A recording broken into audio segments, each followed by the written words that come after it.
삼성전자가 시장의 기대치를 밑도는 3분기 실적을 기록했습니다.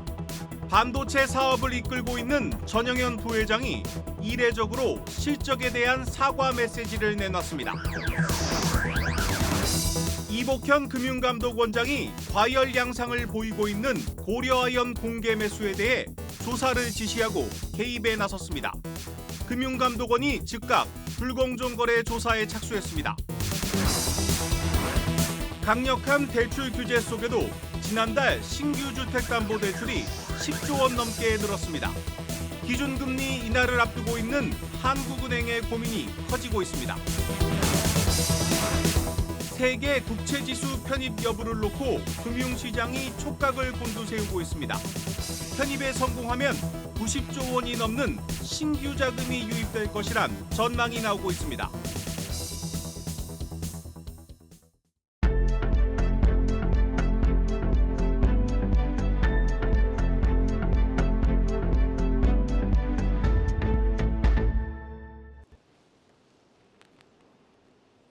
뉴스 플러스 시작합니다. 삼성전자가 시장의 기대에도 못 미치는 실망스러운 3분기 실적을 내놨습니다. D램 수요 부족에 HBM 사업 부진, 여기에 파운드리 실적 악화까지 겹친 삼성전자의 총체적인 위기가 그대로 실적으로 드러났습니다. 실적이 나오자마자 삼성전자의 반도체 수장이 이례적으로 사과 메시지를 내고 삼성 위기론을 직접 거론한 것 역시 지금 삼성이 느끼고 있는 위기감의 한 단면을 보여주고 있습니다. 취재 기자와 자세히 들여다보겠습니다. 산업부 박혜린 기자 나왔습니다. 박 기자, 실적이 안 좋을 것이라고 예상은 했는데 그 예상보다 실적이 더 안 좋게 나온 것이죠? 네, 그렇습니다. 증권가에선 최근 눈높이를 많이 낮춰서요. 영업이익 10조 원 정도로 웃돌 것이라고 예상했는데 실제로는 9조 1천억 원이 나왔습니다. 지난 2분기와 비교해서도 13%가량 줄어든 수치인데요. 이렇게 분기 영업이익이 전분기보다 줄어든 건 지난해 1분기 이후 6개 분기 만입니다. 어닝 쇼크의 주 요인은 반도체 부문이겠죠. 삼성전자는 메모리 사업은 일부 모바일 고객사의 재고 조정과 중국 메모리 업체의 범용 제품 공급 증가 영향, 또 일회성 비용과 환율 영향 등으로 전분기 대비 실적이 하락했다라고 설명했습니다. 또 아울러 5세대 HBM은 예상보다 주요 고객사형 사업화가 지연됐다라고 덧붙였습니다. 네, 그렇다면 이제 반도체 부문 실적이 얼마나 안 좋게 나온 겁니까? 네, 오늘 발표는 잠정 실적으로요. 부문별 세부 실적은 이달 31일에 발표가 되는데요. 네.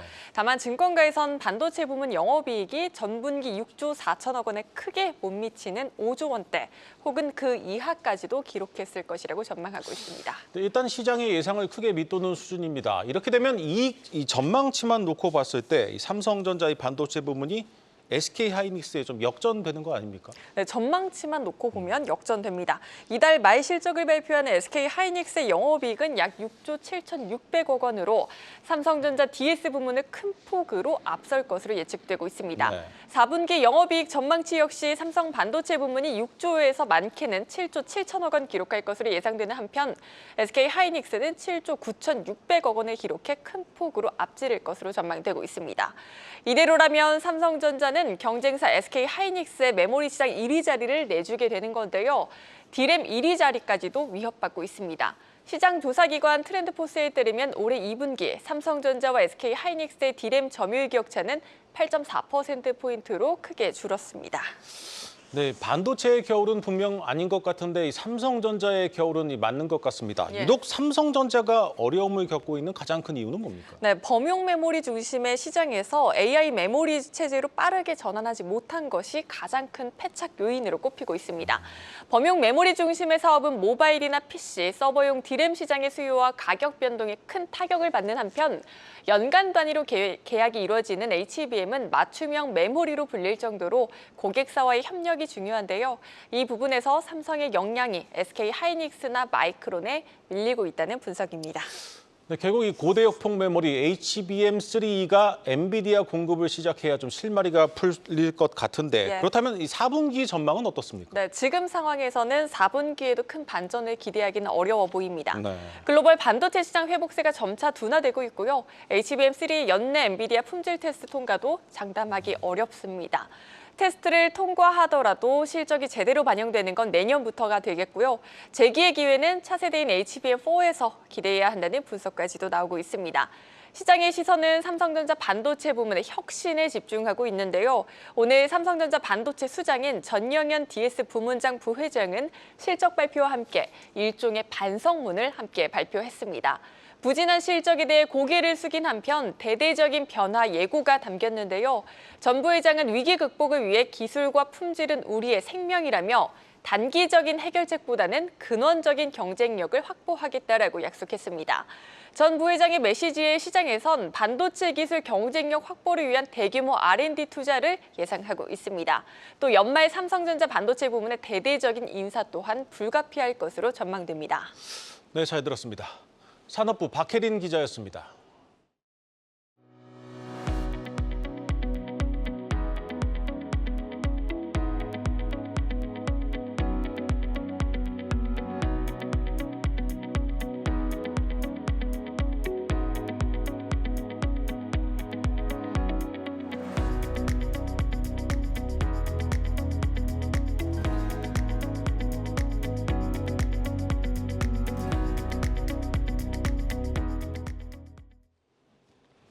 강력한 대출 규제 속에도 지난달 신규 주택담보대출이 10조 원 넘게 늘었습니다. 사흘 앞으로 다가온 한국은행 금융통화위원회의 금리 결정에 최대 변수로 떠올랐습니다. 유주환 기자입니다. 시중은행의 월간 주택담보대출 규모가 또다시 10조 원을 넘어섰습니다. 국내 5대 은행의 9월 신규 주택담보대출 취급액은 10조 3,500억 원을 기록해 강화된 스트레스 DSR 2단계가 시행되고 긴 추석 연휴가 있었음에도 사상 최대 규모였던 전달 11조 원에 비해 별 차이를 보이지 않았습니다. 수도권 아파트 매매 가격 지수가 5월부터 상승세로 돌아선 후 8월까지 넉 달간 상승세를 보이는 등 여전히 뜨거운 부동산 시장이 대출 수요로 이어진 것으로 풀이됩니다. 다만 9월 들어 현재까지 서울 아파트 거래 건수가 2,080건으로 지난 8월에 비해 급락하는 등의 영향으로 최근 은행 창구는 다소 한산해졌다는 게 현장 분위기입니다. 2개월 정도 텀을 두고 이제 오시기 때문에 고객들이 8월, 7월 뭐 이때 이제 신청해가지고 한 것들이 지금 이제 대출이 되는 건데 시행되고 나서부터는 원하는 한도가 안 나오면 이제 좀 포기하거나 이제 이러실 수 있겠죠. 실수요자들 빼고는 고민을 많이 하시는 것 같더라고요. 이번 주 기준금리 결정을 앞둔 한국은행은 고심할 수밖에 없습니다. 하는 안팎에서 내수 회복을 위한 금리 인하를 기대하고 있는 상황에서도 이창용 총재를 포함한 한은 고위 인사들은 대출 규제 강화 등 정부 정책 효과를 확인한 이후 통화정책 방향을 틀겠다는 메시지를 지속적으로 내보내왔습니다. 이 때문에 10월 금리 인하를 전망하는 다수의 전문가들과 달리 일부 전문가들은 한은이 가계부채 관련 데이터를 추가로 확인한 11월에야 금리 인하에 나설 것으로 전망하고 있습니다. 또 9월 소비자 물가가 1%대로 내려앉으며 물가는 안정된 것으로 한은은 판단하고 있지만 중동 지역 분쟁이 격화하며 유가가 급등하는 등 오히려 불안의 불씨는 커지고 있습니다. 한국경제TV 유주환입니다. 인도네시아가 동남아 시장 공략을 위한 현대차 그룹의 전략적인 요충지로 떠오르고 있습니다. 현대차는 인도네시아에서의 성공 경험을 살려서 앞으로 아세안 국가에 진출할 때는 전기차 충전 서비스도 동반 진출하기로 했습니다. 고영욱 기자가 현장 취재했습니다. 인도네시아 자카르타에 사는 아디티아 라즈아디 씨는 일본 혼다 CR-V를 타다 최근 현대차 아이오닉 5로 바꿨습니다. 한 달 기름값으로 27만 원 정도 썼지만 지금은 전기차 충전 요금으로 4만 원이면 충분합니다. Desain Ioniq 5 berbeda dari desain mobil-mobil yang lain.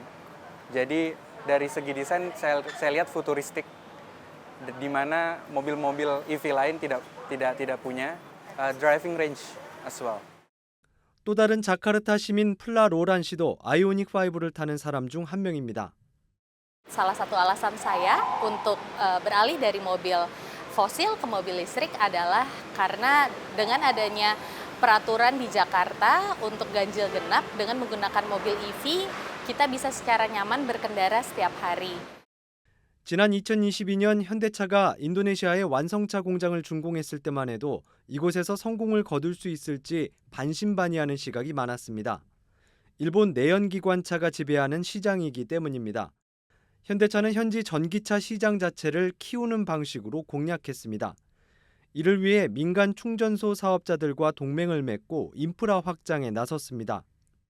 그래서 시장 자체는 급격하게 성장을 하고 있고 단기로 보더라도 작년 상반기의 전기차 판매량 대비해서 올해 상반기 전기차 판매량이 104% 증가를 했습니다. 거기서 지금 현대자동차의 위치는 작년 마감 기준으로 봤을 때 2위 정도로 보시면 됩니다. 인도네시아 정부가 심각한 대기 오염을 해결하기 위해 전기차 보급을 제도적으로 지원하고 있는 상황도 도움이 되고 있습니다. 현대차는 전기차를 더 편리하게 이용할 수 있도록 다음 달 충전 구독 서비스를 시작합니다. 인도네시아에서의 경험을 발판으로 아세안 국가에 진출한다는 계획도 세우고 있습니다. 일단 전기차와 충전은 사실 한 몸입니다. 그러니까 전기차만 가지고는 아무것도 할 수가 없잖아요. 그래서 전기차의 보급률이 좀 낮은 국가들, 이 국가들에 저희가 진출을 할 때 이 충전 서비스도 같이 동반 진출을 하려고 하고 있고. 아세안 자동차 시장은 지난해 약 335만 대로 이 중 인도네시아 비중이 약 30%입니다. 한국경제TV 고용욱입니다. 최근 외국인들이 원화 채권은 매수하고 주식은 내다 파는 뚜렷한 투자 패턴을 보여주고 있습니다. 일부에서는 우리나라의 세계 국채지수 편입과 주가지수 평가를 앞두고 선제적으로 대응하려는 움직임이라는 해석도 나오고 있습니다. 취재 기자와 자세히 분석해 보겠습니다. 증권부 조현 기자 나왔습니다. 조 기자, 먼저 외국인들 오늘도 우리 주식 많이 팔았죠? 그렇습니다. 오늘도 외국인은 유가증권 시장에서 3,700억 원, 그리고 코스닥 시장에서도 1,000억 원 가까이 매도 우위를 보였습니다. 9월부터 누적으로 보면 코스피에서만 8조 5천억 원어치를 순매도했는데요. 특히 삼성전자를 21거래일 연속으로 순매도해서 총 9조 8천억 원 가까이 팔았습니다. 오늘 코스피는 외국인과 함께 기관도 팔자를 보이면서 2,600선 회복하지 못한 채 전날보다 0.6% 떨어진 2,594.36으로 장을 마쳤습니다. 네, 이런 절묘한 시기에 FTSE 러셀의 시장 분류 발표가 내일 새벽에 나옵니다. 정부에서는 세계 국채지수 편입에 관심을 가지고 있는데 네. 오히려 시장에서는 우리 증시의 선진지수 이탈 가능성을 좀 염려하고 있죠. 그렇습니다. 정확히 이야기하면 FTA 선진 지수에서 관찰 대상국, 그러니까 와치리스트에 등재될지 여부입니다. 네. FTSE는 한국 시간으로 내일 오전 5시에 국가 주식시장 분류와 또 선진국 국제 벤치마크인 WG, BI 편입 결과를 동시에 발표합니다. 한국 증시는 지난 2009년에 FTSE 선진지수로 편입이 됐는데요. 만약 와치리스트에 오른다면 15년 만입니다. FTSE 지수는 MSCI 지수와 함께 세계 양대 지수로 꼽히는데 주로 유럽계 투자자금 벤치마크 역할을 합니다. 저희가 잘 아는 뱅가드를 비롯해서 약 15조 달러의 글로벌 자금이 지수를 추종하고 있고요.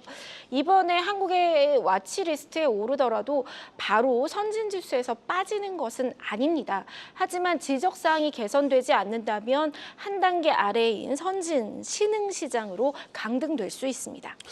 네, 그렇다면 FTSE 측이 글로벌 스탠다드에 맞지 않다고 지적하는 부분들이 있을 텐데 가장 큰 지적사항은 뭡니까? 바로 공매도 금지 조치입니다. 지금 보시는 표가 선진지수 내 아시아 태평양 국가들의 3월 평가 결과입니다. 빨간불이 들어온 곳이 공매도 금지 항목인데요. 지난해 11월부터 이어지고 있는 이 공매도 전면 금지 조치를 이미 주시하고 있는 것입니다. 앞서 2020년의 코로나 팬데믹 시기에도 금융당국이 약 한 1년여간 공매도 금지 조치를 단행했었는데 당시 FTSE에서 공매도 금지는 글로벌 선진시장 기준과 맞지 않다. 이 조치가 장기화되면 선진지수에서 한국을 제외할 수 있다. 이렇게 경고한 바 있습니다. 그리고 또다시 1년의 공매도 금지 조치가 이어지고 있는 만큼 이번에는 FTSE 측에서도 좀 자신들이 정의하는 선진시장의 기준을 고지할 가능성이 있다. 이렇게 보고 있는 것입니다. 이에 대해서 금융당국 측은 관찰 대상국에 오르더라도 3월 말에 공매도를 재개할 것이기 때문에 이후에 선진시장 지위를 지킬 수 있을 것이다. 이렇게 보고 있습니다. 근데 이 표를 보니까 우리나라에 유독 이 노란불이 많습니다. 이 다른 감점 요인, 지적 사항들이 있습니까? 네, 모두 8개 항목에서 노란불을 켜고 있습니다. 오히려 선진시장에 분류된 다른 국가들을 보면 1개 내지는 아예 노란불이 켜지지 않거든요. 내용을 보면 외국인 보유 제한, 외국인 등록 절차, 주식 대여, 장외 거래, 그리고 트레이딩 시스템, 결제, 수탁 수준 등입니다. 이 항목들은 MSCI 선진국 지수 편입 불발의 요인과도 맞닿아 있습니다. 그러니까 선진시장에 분류되는 데에는 외국인 투자자가 얼마나 자유롭게 그리고 일관성 있게 예측 가능하게 투자할 수 있는지가 중요합니다. 하지만 해외 금융기관들의 시각을 보면요. 한국의 자본시장 자체는 선진시장으로 평가할 수 있지만 질적 평가는 그 수준을 하회하고 있다. 이런 평이 공통적으로 나옵니다. 일례로 공매도 금지 조치에 대해서도 이 조치가 나오는 원인이 무엇인지, 달성하고자 하는 목적은 무엇인지, 그리고 재개한다면 어떤 기준을 가지고 재개하는지 불명확해서 비효율성이 발생한다. 이렇게 지적한 바 있습니다. 한국 시장의 문제가 제도나 규제 자체에 있다기보다는 제도와 규제가 적용되는 투명성과 일관성, 그리고 예측 가능성에서 비롯된다라는 뜻입니다. 네, 이 정부의 정책의 일관성이나 이 투명성 문제 때문에 우리 증시가 이 선진 시장에서 강등된다면 그 여파가 좀 상당할 것 같습니다. 네. 이 마지막으로 이 세계 국채 지수 편입 전망 어떻습니까? 일단 증권가에서는 긍정적으로 보고 있습니다. 그러니까 국채 발행 잔액이라든지 실용 등급 같은 정량적 기준은 일찍이 충족을 했고요. 편입 요건도 정부가 상당히 많은 작업을 진행해 왔습니다. 최근에는 외환시장 시간을 새벽 2시까지 늘리기도 했고 국채 통합 계좌 시스템도 시행이 됐죠.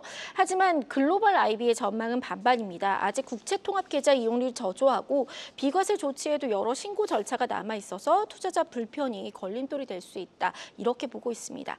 WGBI를 추종하는 글로벌 자금은 약 2조 5천억 달러로 편입된다면 한국 시장의 비중은 한 2.5%에 달할 전망입니다. 그렇다면 500억에서 한 700억 달러, 우리 돈으로는 최대 90조 원의 자금이 시장에 들어와서 국채 시장 그리고 환율 안정 역할을 할 것이라는 전망입니다. 네, 잘 들었습니다. 증권부 조희연 기자였습니다.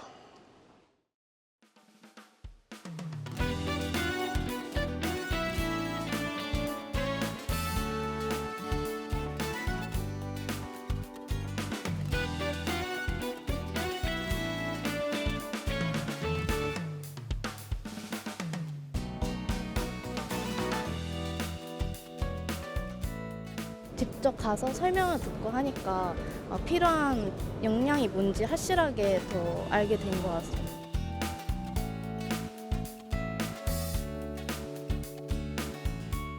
오늘 이 행사가 구직자에게는 나의 일을 찾고 구인 기업에게는 우수 인재를 발굴하는 좋은 기회가 되어서 우리 경제 발전의 마중물로 거듭나기를 진심으로 기원합니다.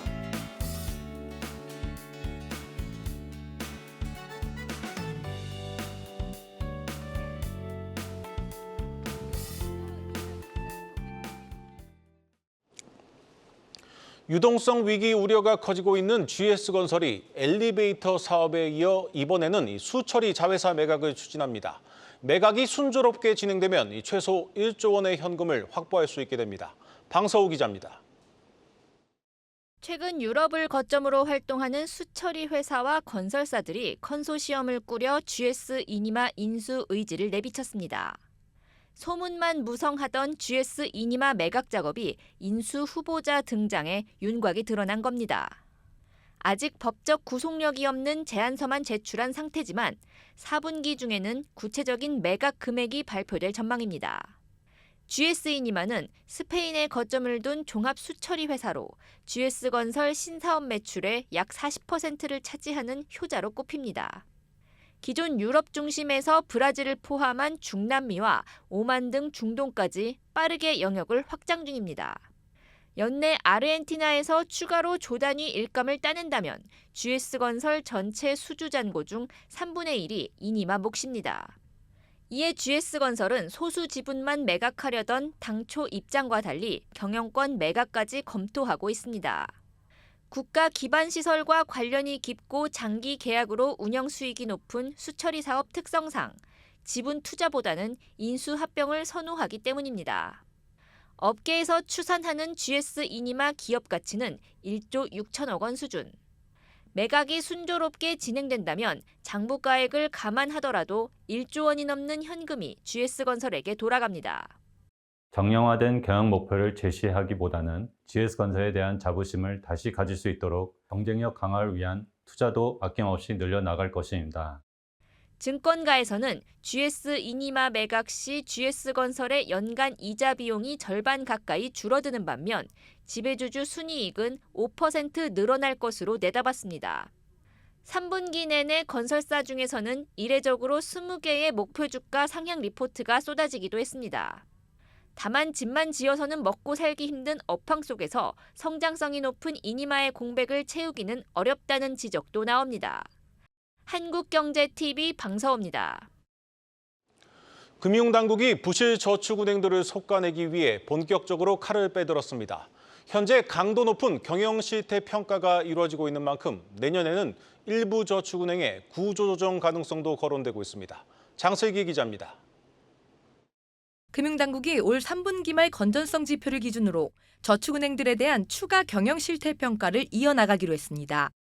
당국은 최근 지난 6월 말과 8월 말 지표를 기준으로 총 7곳에 대한 경영실태 평가를 마무리하고 지표가 악화된 4곳에서 5곳의 저축은행들에 대해 경영 개선 계획 제출을 요구할 예정입니다.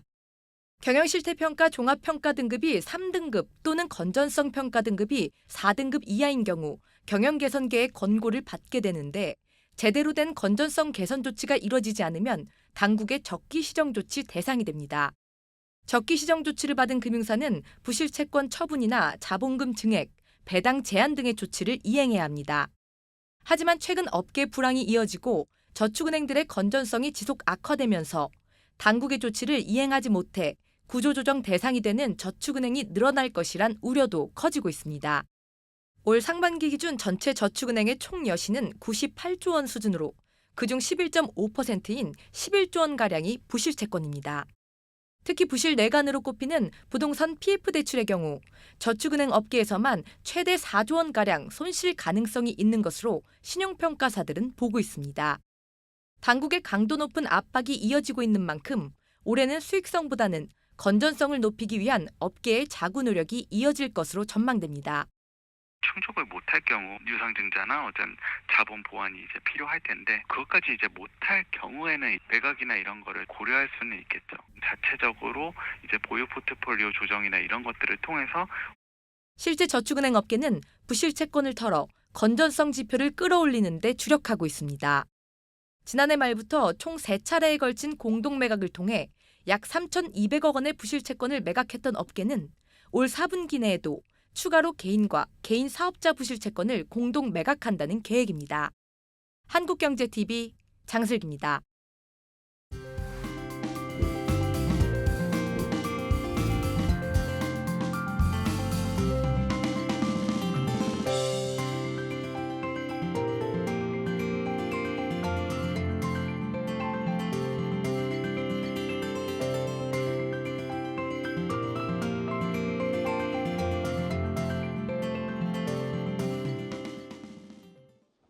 오늘 준비한 뉴스 플러스는 여기까지입니다. 함께해 주신 여러분 고맙습니다.